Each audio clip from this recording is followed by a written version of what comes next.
गडचिरोली जिल्ह्यातील माओवाद आता जवळजवळ संपुष्टात आला असून 31 मार्च 2026 रोजी पुन्हा एकदा माओवादाला मोठा हादरा बसला आहे. 3 वरिष्ठ एसीएम पदावरील माओवाद्यांसह एकूण 9 जणांनी पोलीस दल व सीआरपीएफ समोर आत्मसमर्पण केले आहे. कधी काळी 10 उपविभागांत सक्रिय असणारी माओवाद चळवळ आता केवळ भामरागडच्या सीमावर्ती भागात कैद झाली आहे.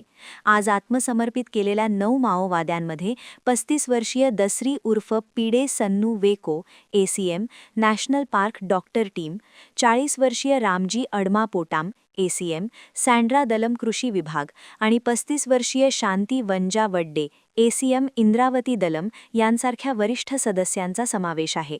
या सर्वांवर शासनाने एकत्रित 30 लाख रुपयांचे बक्षीस जाहीर केले होते. विशेष म्हणजे 2 माओवाद्यांनी एक स्वयंचलित AK-47 आणि एक कार्बाईन शस्त्रासह शरणागती पत्करली आहे.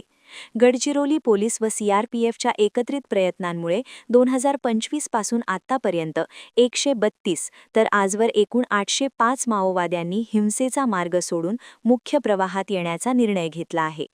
आत्मसमर्पित माओवाद्यांच्या माहितीवरून छत्तीसगड राज्यातून मोठ्या प्रमाणात अग्निशस्त्रे आणि इतर साहित्यही जप्त करण्यात आले आहे. पोलिसांकडून या सर्वांचे पुनर्वसन करण्यात येत असून चळवळ आता पूर्णपणे खिळखिळी झाली आहे.